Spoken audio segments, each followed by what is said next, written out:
İyunun 30-da Sputnik Azərbaycanda keçirilən əməliyyat və Federal Təhlükəsizlik Xidmətinin 2 agentinin həbsi rəsmi Bakının Kremlə Rus evinin bağlanmasından sonra ikinci mesajıdır. Belə ki, Daxili İşlər Nazirliyinin Sputnik Azərbaycanın ofisində keçirdiyi əməliyyatla bağlı rəsmi açıqlamasında bildirilir. Rusiya Sevodnya İnformasiya Agentliyinin Bakı filialının 2025-ci ilin fevralında akreditasiyası dayandırılsa da, qanunsuz maliyyələşmə əsasında fəaliyyətini davam etdirməsinə dair daxil olmuş əməliyyat məlumatı əsasında Daxili İşlər Nazirliyi araşdırmalara başlayıb. İyunun 30-da filialın ofisində əməliyyat axtarış tədbirləri keçirilib, saxlanılanlar var. Axar TV Baku Postaza istinadla xəbər verir ki, fevralda fəaliyyəti dayandırılan və yalnız bir müxbir vasitəsilə akreditasiyadan keçməsinə şərait yaradılan Sputnik Azərbaycanın qanunsuz maliyyələşmə ilə fəaliyyət göstərməsi haqda tam 4 aydan sonra xəbər tutulması mümkün deyil. Əlbəttə ki, fevralın sonunda Sputnikin Azərbaycan nümayəndəliyi ləğv olunduqdan sonra bu ofisin qeyri-qanuni fəaliyyətini davam etdirdiyini hüquq mühafizə orqanları çox yaxşı bilirdilər. Yəni, dünənki əməliyyat 27 iyunda Yekaterinburqda Rusiya vətəndaşı olan Azərbaycanlılara qarşı zorakılıq və repressiya yumşaq cavab xarakteri daşıyır. Ancaq özündə bəzi nüansları da ehtiva edir. Bundan öncə Rus evi bağlanmış, oranın casus yuvası olduğu haqda hüquq mühafizə orqanlarına istinadla media məlumat yaymışdı. Rus evi 2024-cü il 25 dekabrda Azal təyyarəsinin vurulmasından sonra Rusiyanın inadla informasiya təxribatı istehsal etməsinin ardınca 2025-ci il fevralın əvvəlində qapadılmışdı.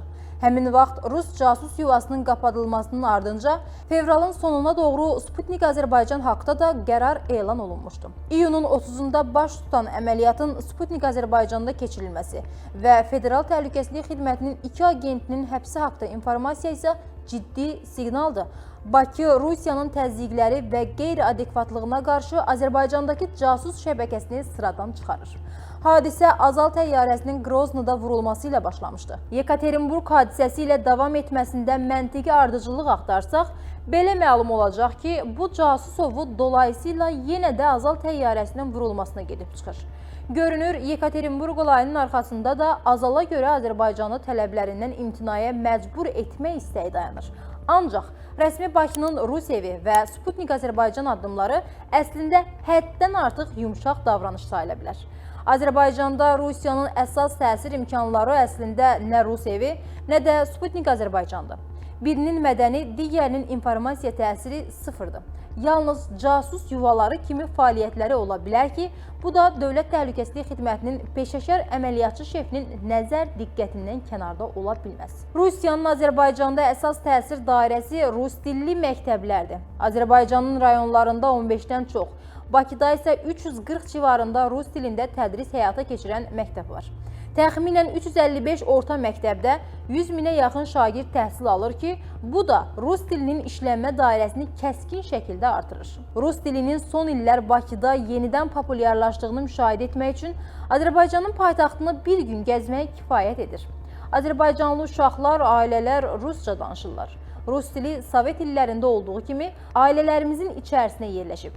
Bunun bir səbəbi rus məktəblərinə qayğı, rus dilli məktəbləri bitirənlərin ali məktəblərə qəbul imkanlarının daha asan olmasıdır. Rus dili əslində o dildə təhsil alanların təfəkkürünün, dünya görüşünün rusca formalaşmasında müstəsna rol oynayır və bunu Kreml çox yaxşı dərk edir.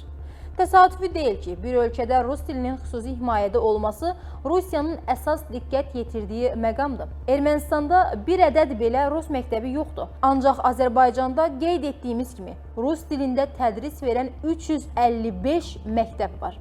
Rusiyaya qarşı ən ciddi addım rus dilli məktəblərin bağlanması haqqında qərar ola bilər. Məntiq də ortadadır. Azərbaycan dövləti hansı əsasla rus dilində təhsilin bütün xərclərini öz üzərinə götürməlidir? Niyə 355 məktəbi maliyyələşdirməlidir? Azərbaycan dilində təhsil, həm də pulsuz təhsil Azərbaycan hökumətinin konstitusion öhdəliyidir. Ancaq rusca heç bir öhdəlik yoxdur. Üstəlik, bu büdcəni ciddi qayğıdan xilas edə bilər.